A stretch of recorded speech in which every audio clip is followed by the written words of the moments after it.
আমি এসে গেছি দিদিমণি। কি রে, অনেকদিন ধরে স্কুলে আসছিস না, কি ব্যাপার? মা আমাকে ঘরে বন্দি করে রেখেছিল, আমি কোনো মতে পালিয়ে এসেছি। কেন? ওরা আমার বিয়ে ঠিক করেছে, কিন্তু আমি এখন বিয়ে করতে চাই না, আমি আরো পড়তে চাই। সে তো অবশ্যই। তা তোর বাবা মা কি বলছে? ওনারা বলছেন এই বয়সে বিয়ে না হলে পরে আর ভালো পাত্র পাওয়া যাবে না। তাছাড়া বেশি বয়স পর্যন্ত মেয়েকে আইবুড়ো রাখলে নাকি সমাজের দিকে সম্মান থাকবে না। ও, হোয়াট এ রিজন? আমি যদি তোমার বাবা মাকে বুঝিয়ে বলি? না দিদিমণি, ওরা আপনাকে একদমই পছন্দ করে না। ওরা বলে আপনার কুশিক্ষাতে আমি এরকম বিগড়ে গেছি। তাছাড়া ওখানে আপনি গেলে আপনাকে ওরা অনেক অপমান করবে।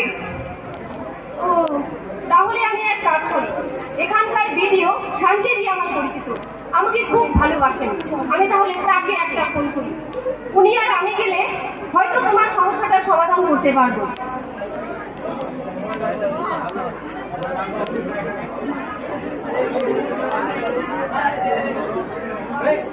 হ্যালো, হ্যাঁ আমি স্নেহা দিদিমণি বলছি, বরুণা খানকা বিদ্যাপীঠের ম্যাম বলছি। হ্যাঁ হ্যাঁ নমস্কার। আমার একজন ছাত্রীকে ওর বাবা মা জোর করে বিয়ে দিতে চাইছে।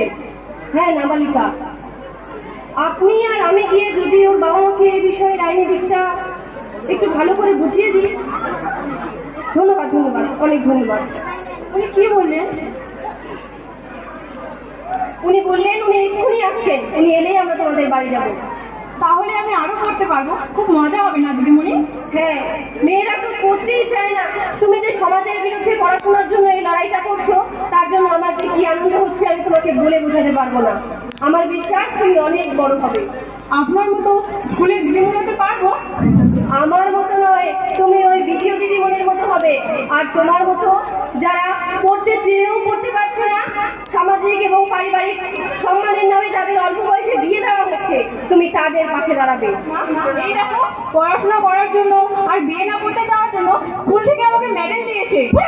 মেডেল গোবর তোমার, আজ থেকে তুই আর স্কুলে যাবি না।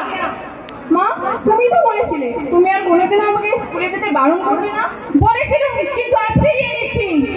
কেন? তোর জন্য সমাজের সকলে আমাদের সঙ্গে সম্পর্ক ছিন্ন করেছে, সারাক্ষণ নিন্দা বদনাম করে বেড়াচ্ছে।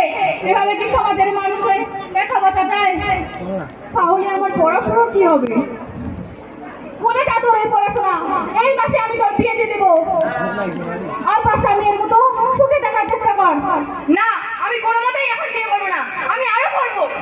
বিয়ে করবি না মানে তোর বাপ কত পুরুষ করবে। আমার লাগছে, আমাকে ছেড়ে দাও। ছেড়ে দেবো, কিন্তু তার আগে যতদিন না আমি তোর বিয়ে দিচ্ছি, চল ওই করে তোকে বন্দি করে রাখবো। শাড়ি মেয়ে বিয়ের পিড়িতে না বসার চাই, একই দিন দেখছি, নিজের চোখেও বিশ্বাস করতে পারছি না। এই মেয়েকে কি কুল খাবে বলে রাখলাম, কিন্তু বিনা তন্ত্রে পাশের বাড়ির মেয়ে ও পুরস্কার পাবে, আমার ভারী আনন্দ হচ্ছে। থামো তো, আনন্দ এ আনন্দের সময় নয়, ঘোর আতঙ্কে। মেয়েরা যদি এভাবে বিয়ে করতে বেঁকে বসে তখন কি হবে? বেশ তো, ওদের যখন খুশি তখন বিয়ে করবে। ছি ছি ছি, এরপর আবার বলে না বসে যাকে খুশি তাকেই বিয়ে করবো। হতে পারে না, বিনা আমাদের ছেড়ে চলে যেতে পারে না। আমি যে স্বপ্ন দেখেছিলাম ওর একটা ফুটফুটে বাচ্চা হবে, আমি ঠাকুমা হবো, কত আদর করবো, কিন্তু সেই বাচ্চাটা আমাদেরকে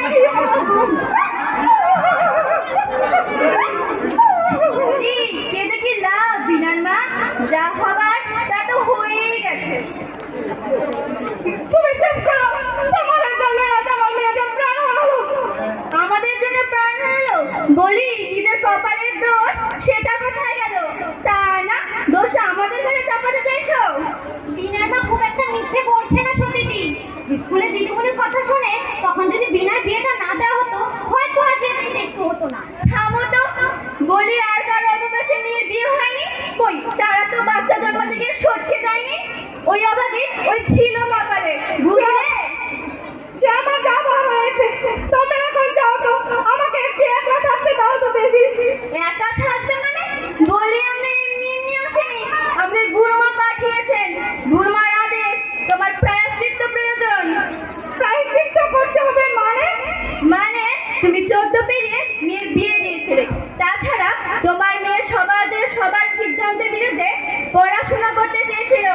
তাই তোমাদের ঘোর পাপ লেগেছে। বিনার মতো অবাধ্য সাহসী মেয়ে যাতে আরো কেউ না হতে পারে, তাই তোমাদের প্রায়শ্চিত্ত প্রয়োজন।